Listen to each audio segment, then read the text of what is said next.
ઓમ નમઃ શિવાય. શ્રાદ્ધ ભાગ 1, ચંદ્રા અને મહિપાલ પાર્ટ 2. ગુફામાં બેઠા બેઠા ચંદ્રસ્વામી ભગવાનને યાદ કરે છે. ભગવાન, મારા બલિદાનથી જો સેંકડોને જીવન મળતું હોય તો હું મરવા તૈયાર છું. હું મરણથી ડરતો નથી. ખોટું કામ મેં કોઈ દિવસ કર્યું નથી કે હું ડરું. ઉલટા આ દેહને મેં સારી રીતે વાપરી યથાર્થ શક્તિથી તારું કામ કર્યું છે. પરંતુ હું પણ આ સંસારમાંનો જીવ છું. હું પણ પ્રેમ તંતુથી બંધાયેલો છું. મારી ચંદ્રા અને મહિપાલનું શું? આખું જીવન જેણે નિષ્ઠાથી સાથ આપ્યો એ દેવમતીનું શું? ભગવાન, ક્યાં જન્મના પાપને લીધે આ બધી અનર્થ પરંપરા ઊભી થઈ છે? મારી ભૂલ હોય તો સજા યોગ્ય છે, પણ ભૂલ ન હોય તો આ સજા શા માટે? એકવાર તો મારા બાળકો સાથે મેળાપ કરાવ. આક્રંદ કરતા કરતા ચંદ્રસ્વામી નિદ્રાવશ થયા. સ્વપ્નમાં ચંદ્રસ્વામીને બાળકો પાછા મળશે એવું દૈવી આશ્વાસન મળ્યું. ભગવાનની લીલા પણ અતકર્ય છે. સંપત્તિ તે જ આપે છે અને આપત્તિ પણ તે જ આપે છે. સંપત્તિની શિખરેથી આપત્તિના ઊંડા ખાડામાં પણ તે જ ફેંકી દે છે. એટલું જ નહીં, ક્ષુદ્ર માનવી પણ પૂછી શકતો નથી કે આવું શા માટે? ગમે તેમ હોય, પણ ભગવાને ચંદ્રસ્વામીનો આર્તનાદ સાંભળ્યો. રાજાને ભદ્રકાળીએ આદેશ આપ્યો, આ પવિત્ર બ્રાહ્મણનો વાળ પણ વાંકો થયો છે તો યાદ રાખજે, તું નિર્વંશ મરીશ. બીજે દિવસે સવારે રાજા ચંદ્રસ્વામીની પાસે આવ્યો. તેની માફી માંગી. રાજાએ તેને છૂટો કર્યો. આ તરફ બપોર થઈ પણ પિતા હજુ ન આવ્યા. બંને બાળકો પિતાની રાહ જોતા અધીરા થયા. સૂર્યના તાપની સાથે સાથે ચંદ્રાની તરસ પણ અસહ્ય થવા લાગી. સાંજ થઈ ગઈ પણ પિતા હજુ ન આવ્યા. બાળકોને લાગ્યું કે આપણું શિરછત્ર ગયું. આ ભયાનક જંગલમાં સાંજે બંને બાળકો એકલા બેઠા છે. ચંદ્રા રડતા રડતા પૂછે છે, ભાઈ, પિતાજી ક્યારે આવશે? મહિપાલ, પિતાજી પાણી લઈને હમણાં આવશે, તું ડર નહીં. ચંદ્રા, પણ મને બીક લાગે છે ભાઈ. મહિપાલ, ચંદ્રા તું ડર નહીં, હું છું ને તારી સાથે. 10 વર્ષનો નાનકડો મહિપાલ જાણે મોટો હોય તે રીતે 5 વર્ષની ચંદ્રાને આશ્વાસન આપતો હતો. ચંદ્રા, પણ ભાઈ, મારાથી ચલાતું નથી. મહિપાલ, હું તને ખભે ઉપાડી લઈશ, ગભરાઈશ નહીં. સંજોગો માણસને ઠરેલ બનાવે છે, જવાબદારી ઉપાડતા શીખવે છે. ચંદ્રાને ખંભે લઈને મહિપાલ ચાલવા લાગ્યો. રસ્તામાં ફળ તોડી પહેલા ચંદ્રાને ખવડાવે, પછી પોતે ખાય. ચંદ્રાને થયું, પહેલા તો મહિપાલ હંમેશા પોતે જ પહેલા ખાતો, પણ હવે મને ખવડાવીને ખાય છે. માણસાઈના દર્શન મોટે ભાગે કંગાલિયતમાં જ થતા હોય છે. ધીમે ધીમે ભાઈ બહેન આમથી તેમ ફાંફા મારતા પિતાએ શીખવેલા સ્તોત્રો ગાતા ગાતા આગળ ચાલતા હતા. વિવાદે વિષાદે પ્રમાદે પ્રવાસે જલે ચાનલે પર્વતે શત્રુમધ્યે અરણ્યે શરણ્યે સદામાં પ્રપાહી ગતિસ્ત્વમ ત્વમેકા ભવાની. હે માતા ભવાની, તું એક જ મારો આધાર છે. બાળકો સ્તોત્રો બોલતા જાય છે અને આગળ આગળ ચાલતા જાય છે. સૂર્ય ભગવાન પણ આ બાળકોની સંભાળ રાખતા રાખતા થાક્યા હોય તેમ ધીમે ધીમે વિદાય લેવા લાગ્યા. મહિપાલ હવે ડર લાગ્યો, પરંતુ હિંમત રાખીને ચંદ્રાને ધીરજ આપવા લાગ્યો. ડરતી નહીં હો બહેન. ચંદ્રા, પણ ભાઈ તું તો ડરે છે. મહિપાલ, ના રે ગાંડી, હું તે કાંઈ ડરું? યાદ છે પિતાજી શું કહેતા હતા, પુરુષ કોઈ દિવસ ડરે નહીં. હું પુરુષ છું, મને વળી ડર કેવો? રામ રક્ષા બોલતા બોલતા બાળકો આગળ વધવા લાગ્યા. દૂરથી 10-15 ગાડાની એક વણઝાર આવતી દેખાય. સાર્થધર વાણિયો વેપાર કરીને પોતાને ગામ પાછો ફરતો હતો. તેણે આ બાળકોને રસ્તા વચ્ચે મધુર કંઠે રામ રક્ષા ગાતા જોયા. તેમની આંખોમાં ડર સ્પષ્ટ જણાઈ આવતો હતો. આટલા મોહક બાળકો અને આ ભયાનક જંગલમાં આ અસુરી વેળાએ સહેજે તેનું મન આકર્ષાયું. ગાડામાંથી ઉતરીને તેણે ચંદ્રાને ઉંચકી લીધી. મહિપાલને પૂછ્યું, તમે એકલા છો? અહીં ક્યાંથી? મહિપાલે કહ્યું, અમારા પિતા ખોવાઈ ગયા છે, જડતા નથી. તેમની નિખાલસતા જોઈ સાર્થધર પ્રસન્ન થયો. આવા તેજસ્વી સુંદર બાળકો જોઈ તે પહેલેથી જ આકર્ષાયો તો હતો જ, તેમાં પણ તેમની નિખાલસ વાણી અને માધુર્યથી ખેંચાઈ સહેજે તેનાથી પૂજાઈ ગયું. મારી સાથે ચાલશો? બાળકોએ હા પાડી. ભૂખ તરસથી પીડાતા હોવાથી બાળકો સાર્થધર સાથે જવા તૈયાર થયા. ભગવાન બધાની પહેલેથી જ વ્યવસ્થા કરી રાખે છે, પરંતુ આપણે નાહકના અધીરા થઈએ છીએ અને ભગવાન પરની આપણી શ્રદ્ધા ઢીલી થઈ જાય છે. રસ્તામાં બાળકોએ સાર્થધરનું હૃદય જીતી લીધું.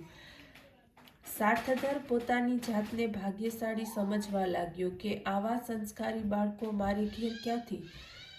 ઘેર જઈને તેણે પત્નીને તાકીદ કરી કે આ બાળકો સારા મા બાપના સંતાન છે, ખૂબ જ સંસ્કારી છે, તેમને રત્નોની પેઠે જાળવજે. આપણા પરોણા નથી, આપણા જ બાળકો છે. અને તે જાણે સાર્થધરની વાણીને સત્ય કરતા હોય તેમ બાળકોએ આખું ઘરનું વાતાવરણ બદલી નાખ્યું. અરુણોદય પહેલા આ બાળકો ઉઠે, નાઈ ધોઈને બોલે, સૂર્ય નમસ્કાર કરે. સાર્થધર અને તેની પત્ની રત્નપ્રભાને પગે લાગે ત્યારે તેમને સતત લાગે કે આપણા બાળકો આપણને પગે નથી લાગતા, પણ આ પારકા બાળકો આપણને પગે લાગે છે. એ સન્માનને આપણે લાયક નથી, તેને લાયક આપણે બનવું જોઈએ. અને ધીમે ધીમે તે બંને પણ પરોઢે ઉઠીને તૈયાર થઈ મહિપાલ ચંદ્રા સાથે પ્રાર્થનામાં બેસવા લાગ્યા. રોજ સંધ્યાકાળે ચંદ્રા તુલસી ક્યારી પાસે જઈ ઘીનો દીવો કરે અને પ્રેમથી શુભમ કરોતુ કલ્યાણમ આરોગ્ય ધન સંપદા શત્રુબુદ્ધિ વિનાશાય દીપ જ્યોતિ નમોસ્તુતે શ્લોક બોલે. સાર્થધરની છોકરી ઘરેણાં પહેરવા માટે હઠ પકડે તો ચંદ્રા કહે, બહેન ઘરેણાં માટે શું રડે છે? હાથનું સાચું ઘરેણું તો દાન છે. એમ કહી હસ્તસ્ય ભૂષણમ દાનમ સત્યમ, કંઠસ્ય ભૂષણમ શ્રોત્રસ્ય ભૂષણમ શાસ્ત્ર ભૂષણે કિમ પ્રયોજનમ બોલે. સાર્થધર કોઈ પર ગુસ્સે થાય તો મહિપાલ લાડથી તેને પાસે જાય અને કહે, બાપુ એક વાત કહું? એમ કહી ક્રોધો હંતામ મનુષ્યાણામ એવો એકાદ સુંદર શ્લોક બોલે. સાર્થધર પોતાની ભૂલ સમજી જાય. ચંદ્રા અને અતિ પ્રેમથી તેના ખોળામાં બેસે અને પોતાની કાલી ઘેલી ભાષામાં લાડથી કહે, બાપુ તમે ગુસ્સે થયા? તમે ગુસ્સે થશો તો તમારું આયુષ્ય ઓછું થશે. સાર્થધર તેની આ નિખાલસતા ઉપર હસી પડતો. ઉગ્ર બનેલું વાતાવરણ ક્ષણવારમાં પલટાઈ જતું. બધા ખડખડાટ હસી પડતા અને પ્રફુલ્લતા ફેલાઈ જતી. રત્નપ્રભા નોકરો પર ચીડાઈ ગાળ આપે તો ચંદ્રા ઠાવકી થઈ કહેતી, બા આ વાણી ભગવાનને આપી છે ને, તો પછી તે વાણીથી અમંગળ કેમ બોલાય? એમ મારી બા મને કહેતા હતા. આ રીતે ઘરની પ્રત્યેક વ્યક્તિના દિલ આ બાળકોએ જીતી લીધા હતા.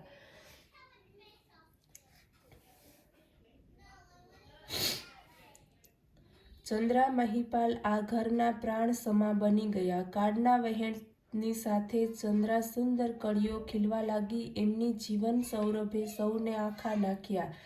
સાર્થધર પણ દિવસે દિવસે વધુને વધુ શ્રીમંત બનતો ગયો. એક દિવસ તારાપુરનો પ્રધાન સાર્થધરનો મહેમાન બન્યો. સાર્થધરે એની આગતા સ્વાગતાની જવાબદારી મહિપાલને સોંપી. મહિપાલની નમ્રતા, વિનય અને સંસ્કારી વાણીથી પ્રધાન ખૂબ જ પ્રસન્ન થયો. સાર્થધરને પ્રધાન કહે, આટલા વર્ષોથી આપણી મૈત્રી છતાં આજ સુધી મેં તારી પાસે કંઈ માગ્યું નથી, પરંતુ આજે હું માગું છું, મને આપશે? સાર્થધરે હા પાડી અને કહ્યું, હું તમારા કાનમાં આવીશ તો તેને હું મારું સદભાગ્ય સમજીશ. મને પુત્ર સુખ નથી. આ બંને બાળકો મહિપાલ અને ચંદ્રા, એમને પિતૃસુખ નથી. એ બંને બાળકો મને આપ, હું એમને પિતૃસુખ આપીશ. સાર્થધર તેની માંગણીથી ચોંકી ગયો. તેને કલ્પના પણ ન હતી કે પ્રધાન મહિપાલને માગશે. તે કહે, આ બાળકો અતિ સંસ્કારી છે, તેમણે તો અમારા ઘરની શકલ જ બદલી નાખી છે. આ બાળકો તો મારા પ્રભુ પ્રાણ સમાન છે. કહેતા હો તો મારા પંચ પ્રાણ આપું, પણ આ બાળકો મારાથી અળગા થાય એ સ્વપ્ને પણ મેં કલ્પી શકતો નથી. ત્યારે જોઈએ તો મારી બધી સંપત્તિ આપું, પણ આ વાત ભૂલથી પણ વિચારતા નહીં. પ્રધાને રત્નપ્રભાને પૂછ્યું, ભાભી, આ છોકરા લઈ જાઓ. રત્નપ્રભા કહે, તમે કહેતા હો તો અમારા બાળકો આપું, પણ એમને નહીં. તમને ખબર છે, એમણે તો અમારા જીવન સુધાર્યા છે. આ ઘરને તેજસ્વીતા અને પવિત્રતા સૌરભથી મહેકતું કર્યું છે. આ તો જીવંત રત્નો છે, એમને કેમ અપાય? પ્રધાન શોભીલો પડી ગયો અને તેને કલ્પના પણ ન હતી કે આ અનાથ બાળકો પોતાના સંસ્કાર અને ચારિત્ર્યથી આ ઘરમાં આટલું માન ધરાવતા હશે. સાર્થધરને પણ દુઃખ થયું કે આટલા વર્ષોની જૂની મૈત્રી છતાં કોઈ દિવસ મિત્રે માગ્યું નથી અને આજે આ માગે છે ત્યારે વચન આપતા છતાં પોતે પાડી શકતો નથી. ખૂબ શાંતિથી તેણે વિચાર્યું કે અમે આ બાળકોના ઋણી છીએ. એમનું ભાવિ ઉજ્જવળ થતું હોય તો અમારા સ્વાર્થને લીધે અમારે તેમની વચ્ચે આવવું ન જોઈએ. બહુ તો મહિપાલ મારી સાથે રહે વેપાર કરશે. એની શક્તિઓને હું વેપારમાં રૂંધી નાખીશ. જ્યારે પ્રધાન પાસે રહેશે તો તેને સુંદર કેળવણી મળશે. તેનું ભાવિ ખૂબ ઉજ્જવળ થશે. આમે પણ તે બ્રાહ્મણ પુત્ર હોય, તેને વેપારમાં ફાવશે નહીં એમ વિચારી સાર્થધરે ભારે હૈયે ચંદ્રા અને મહિપાલને પ્રધાન સાથે મોકલવાની તૈયારી દેખાડી. પોતાના છોકરા આપતા જેટલું દુઃખ ન થાય તેટલું દુઃખ સાર્થધર અને રત્નપ્રભાને થયું. સાર્થધરનો છોકરો રડતો રડતો આવી તેને કહે, બાપુ, ગમે તે કરો પણ મહિપાલને ન આપો. તેની છોકરી ચંદ્રા માટે આક્રંદ કરે છે. રત્નપ્રભા પગે પડી વિનવે છે, આ ચંદ્રાને મારી પાસેથી અળગી ન કરતા. એના વગર હું કેમ જીવી શકીશ? બીજે દિવસે મહિપાલ અને ચંદ્રાએ સાર્થધર રત્નપ્રભાને પગે લાગી આંસુભરી આંખે વિદાય લીધી. સાર્થધર મહિપાલને ભેટી પડ્યો, ખૂબ જોરથી આલિંગન આપ્યું.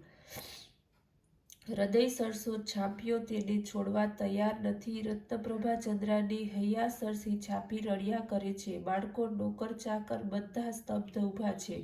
આંખો ભરાઈ આવી. સ્નેહના બંધન જોઈ પ્રધાન ગણગણો થઈ ગયો. તેણે સાર્થધરને સાંત્વન આપ્યું, રડ નહીં ભાઈ, મહિપાલ અને ચંદ્રાને મારા જીવથી પણ વધુ પ્રેમ આપીશ.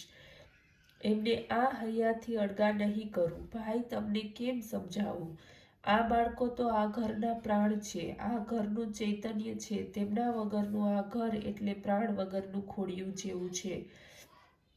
એ જવાના છે એ વિચારે પણ 3 દહાડાથી કોઈને ગળે ધાન્યનો કોળિયો ઉતર્યો નથી. એ તો દેવ છે. દેવ એ દેવોના ઘરમાંથી બહાર કાઢીએ છીએ. પૂર્વજોના પુણ્ય હતા કે આવા સંસ્કારી બાળકો મળ્યા. અનિકેત થઈ આવ્યા હતા અને ઘરનું ચૈતન્ય બની રહ્યા છે. મહિપાલ, ચંદ્રા સાર્થધરને ફરીથી પગે લાગ્યા. સાર્થધરે રડતા રડતા કહ્યું, મહિપાલ દીકરા, અમને ભૂલી જજે. ચંદ્રાની કાળજી રાખજે, સુખી થાઓ એમ કહી તેણે મોઢું ફેરવી લીધું.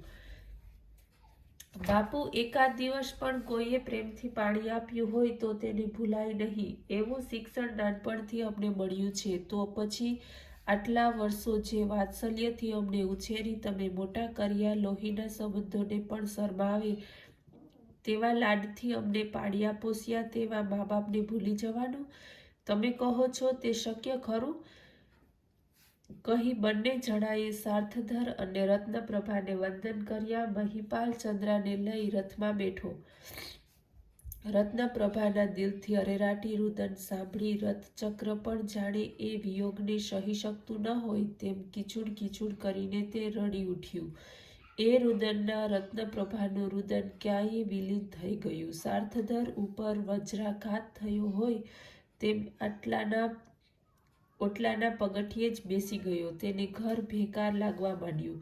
ભગવાનની આ અતકર્ય લીલા જ છે ને, કોને ક્યાં લઈ જશે તેની તેને જ ખબર. માનવી તો એના હાથનું એક રમકડું માત્ર છે. આ તો કઠપૂતળીની રમત છે. એનો નચાવનારો એને કેમ નચાવશે તેની આ કઠપૂતળીને શી ખબર? આ માનવીનું પણ તેવું જ છે. આપણે પણ એ મહાન સર્જનહારની કઠપૂતળીઓ જ છીએ. એ નચાવે છે તેમ નાચીએ છીએ. ગીતામાં ભગવાને કહ્યું છે, બ્રાહ્મણ્યમર્ષ ભૂતાની યત્રારૂઢાની માયા. પ્રધાનને ત્યાં આવ્યા પછી મહિપાલ ખૂબ ભણ્યો. હવે તો તે યુવાન થયો હતો. શારીરિક સંપદા સાથે બૌદ્ધિક સંપદા પણ તેને ખૂબ મેળવી.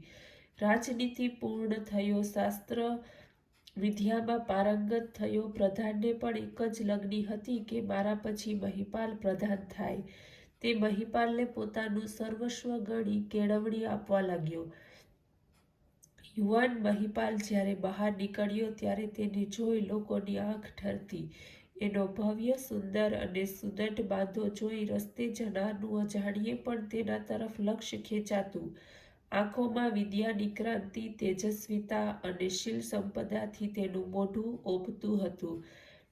તેની બુદ્ધિમત્તા સામે પ્રધાનને પણ બટકાપણું લાગતું. પરંતુ બાપનું હૈયું પોતાના દીકરાનો પોતાનાથી સવાયો થયો જોઈ જેમ હરખાય તેમ પ્રધાન હરખાતો. એક વખત મહિપાલ મિત્રો સાથે વન વિહાર માટે ગયો હતો. તારા ધર્મ રાજાની રાજકન્યા કલાવતી પણ સહેલીઓ સાથે ફરવા નીકળી હતી. બધા સાથે જમવા બેઠા. મહિપાલ પાસે સ્વમાનનું, યુવાનીનું અને પ્રતિભાનું તેજ હતું. આ તેજ પુંજ મહિપાલ તરફ જ સહેજે આકર્ષાયું. જમતા જમતા ચર્ચા થઈ. કલાવતીએ પૂછ્યું, રાજસત્તાની જરૂર શી છે? સ્વયં શાસિત સમાજ રહી શકે નહીં? રાજસત્તા નિયંત્રિત હોવી જોઈએ. તે પોતાની મર્યાદા ન ઓળંગે તે માટે નિયંત્રણની જરૂર છે. મહિપાલે જવાબ આપ્યો, આ શસ્ત્રશાસ્ત્ર વિદ્યાની શી જરૂર છે? લોકોને સુધારવા શસ્ત્ર જરૂરી છે શું? અને આવા તો ઘણા પ્રશ્નોની ચર્ચા થઈ. મહિપાલે તેના સુંદર જવાબો આપ્યા. રાજકુમારી પણ તેનું શાલીન અને કુલીન વર્તન જોઈ ખુશ થઈ. તેણે મનોમન પોતાનું હૃદય મહિપાલને આપ્યું. તેણે મનમાં નક્કી કર્યું કે દૈવી સંપત્તિના રક્ષણ માટે પરણીશ અને તે પણ આવાને જ પરણીશ. તેને ખૂબ જ વિવેકથી મહિપાલને પૂછ્યું, તમે ગૃહસ્થાશ્રમમાં સ્વીકારશો ત્યારે મારી મદદ લેશો? તો હું ઘણો ખુશ થઈશ અને મારી જાતને ભાગ્યશાળી સમજીશ. પરંતુ તમે રાજકન્યા છો, મારી જોડે પરણવાનું સાહસ ન કરો. હું ધ્યેયનિષ્ઠ છું. લોકો દેવી કેમ બને તે મારું જીવન છે. મોજશોખ માટે મારું જીવન નથી. બનવા જોગ છે. આ એક વિશિષ્ટ નિષ્ઠાને કારણે હું તમને સુખી ન રાખી શકું. મહિપાલે જવાબ આપ્યો, તમે તેજસ્વી છો, બુદ્ધિશાળી છો, પણ મેં સમજી શક્યા નહીં. મારી પરીક્ષા તમે બરાબર કરી શક્યા નહીં. હું પણ ધ્યેયનિષ્ઠ જીવન જીવવા જન્મી છું. મારી પણ એ જ ઝંખના છે. તમારા કાર્યમાં હું થોડી પણ મદદગાર થઈશ તો મારી જાતને ભાગ્યશાળી સમજીશ. હવે તો મને ગૃહસ્થાશ્રમમાં સાથી બનાવવા વાંધો નથી ને? મારી સંસ્કૃતિ પરણવાની નહીં પણ પરણાવવાની છે. તમારા પિતાશ્રીને પૂછી જોજો.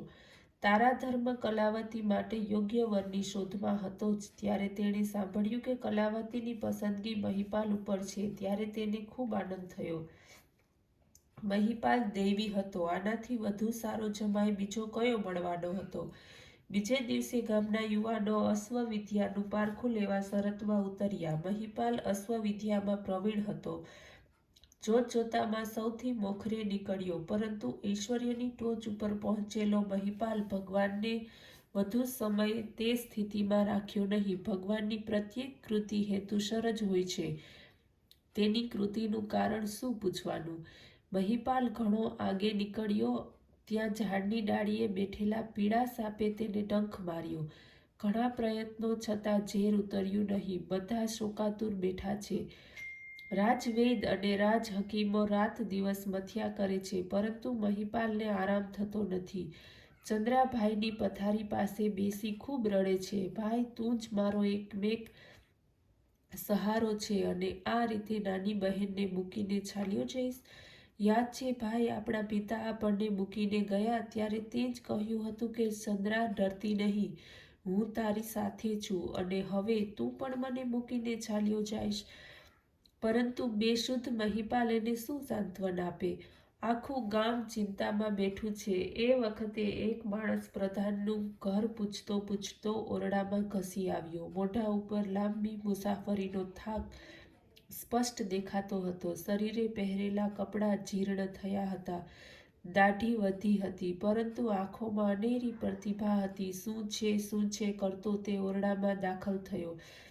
પલંગ ઉપર બેશુદ્ધ મહિપાલને જોયો. અનિમેષ નેત્રે જોયા જ કર્યું. આંખોમાં પાણી છલકાઈ ગયા. સ્વસ્થતા જાળવી પોતાની સાથે લાવેલી જડીબુટ્ટી ઘસીને નાકે સુંઘાડી. ઝેર ઉતરી ગયું. મહિપાલે આંખ ઉઘાડી પોતાની સામે એક વૃદ્ધ પુરુષને આતુરતાથી ઊભેલો જોયો. આંખોમાં હર્ષના આંસુ છે, પરંતુ મહિપાલ ઓળખી શક્યો નહીં. આ કોણ? તેણે આજુબાજુ નજર નાખી, પરંતુ બધાની આંખોમાં આ વ્યક્તિને જાણવાની જિજ્ઞાસા સ્પષ્ટ જણાઈ આવતી હતી. એ વૃદ્ધ પુરુષ નીચે વળ્યો. મહિપાલના કાનમાં ભજન ગણગણ્યો. મહિપાલે ભજન ઓળખ્યું. ભજનના ગાનારને ઓળખ્યો. બાપુજી કહેતો તે સફાળો બેઠો થઈ ગયો. તમે અહીં ક્યાંથી? કહી પગે લાગ્યો. તેની આંખો ભરાઈ આવી. ચંદ્રસ્વામીની આંખો પણ છલકાઈ રહી હતી. પોતાના વહાલશોયા દીકરાને હૈયાસરસો ચાંપ્યો. ચંદ્રાને પોતાની પાસે ખેંચી. પ્રધાન કહે, મારા છોકરાને તમે જીવનદાન આપ્યું. હું તમારો ઋણી છું. ચંદ્રસ્વામી કહે, મારા છોકરાને જ મેં જીવનદાન આપ્યું છે. એને શોધવા માટે તો હું ગામે ગામ ગાંડો થઈ ફરું છું. બધે જ લોકો ભોગ પ્રધાન થયા છે. સ્વાર્થ પૂરતો જ ભગવાનને યાદ કરે છે. એકાદ ઉત્સવના દિવસે આખી રાત ભજનો ગાય છે. એલચી દાણાનો પ્રસાદ પણ ધરાવે છે, પણ તે ભગવાન માટે કોઈને પ્રેમ નથી. તેના કાર્ય માટે કોઈ ચામડી ઘસતું નથી. કોઈ પોતાનો પ્રાણ રેડતું નથી. ભોગ પ્રધાન સમાજ અર્થને જ પ્રાધાન્ય આપતો રહ્યો છે. દરેક ગામ શુષ્ક અને નિસ્તેજ લાગે છે. ભગવાન માટે કોઈને કૃતજ્ઞતા નથી. ક્યાંય નીતિ નથી, સાત્વિકતા નથી, સમાધાન નથી, સુખ નથી. આ જોઈ હું ખૂબ દુઃખી થયો હતો, રડતો હતો. મને થયું કે મારો મહિપાલ મારી સાથે હોત તો આ ગામોની શિકલ બદલી નાખી હોત. પરંતુ મારા નસીબ ઉપર હું રડતો બેઠો હતો. એક યોગિનીએ આવીને મને કહ્યું કે આ જડીબુટ્ટી લે અને તારાપુરના પ્રધાનને ત્યાં જા. ત્યાં તારો મહિપાલ તને મળશે. હું દોડતો અહીં આવ્યો. પછી તેણે ઉમળકાથી મહિપાલને સાતી છરસો ચાપ્યો. આવા તેજ પુંજ દીકરાને જોઈ એની આંખ ઠરી હતી. એને થયું કે જાણે એને જોયા જ કરું. પ્રધાન કહે, તમે આવ્યા તેથી ખૂબ આનંદ થયો, પરંતુ હું આજથી બાપ મટી ગયો તેનું મને દુઃખ છે. મહિપાલ કહે, બાપુ આમ ન બોલો. તમે પણ મારા બાપુ જ છો. શાસ્ત્રમાં કહ્યું છે કે જનિતા ચોપનેતા છ યશ્વ વિદ્યા પ્રશયતિ અન્નદાતા ભયદાતા પસેતી પિતરમ સ્મૃતા. જન્મદાતા, ઉપનયન આપનાર, ગુરુ વિદ્યાગુરુ, અન્ન આપનાર અને ભયમાં રક્ષણ કરનાર આ પાંચે પિતાતુલ્ય ગણાય છે. તારા ધર્મ ચંદ્રસ્વામી પાસે આવ્યો. નમસ્કાર કરી કહ્યું, મારી છોકરી અપનાવશો? એક દિવસ એવો હતો કે ચંદ્રસ્વામી રાજ્યાશ્રયથી દૂર રહ્યા હતા. આજે ખુદ રાજા સામે ચાલીને તેની સામે પ્રાર્થના કરે છે, કૃપા યાચના કરતો રહ્યો છે. તેનું કારણ એ હતું કે મહિપાલ સુસંસ્કૃત હતો, વીર હતો, તેજસ્વી હતો. જગત સુધારવાની તેનામાં હિંમત હતી. મહિપાલ કલાવતી જડે પરણ્યો, રાજા બન્યો અને પોતાની કર્તૃત્વ શક્તિથી, બુદ્ધિથી આખા દેશને સુધાર્યો. બીજા રાજાઓને ભેગા કરી ભારતની આખી શકલ બદલાવી, નંદનવન બનાવ્યું, લોકોને સંસ્કારી બનાવ્યા. ભારત દેશનો અલંકાર બની જીવન પૂરું થશે. ભગવાનને મળવા ચાલ્યો ગયો. ઓમ નમઃ શિવાય.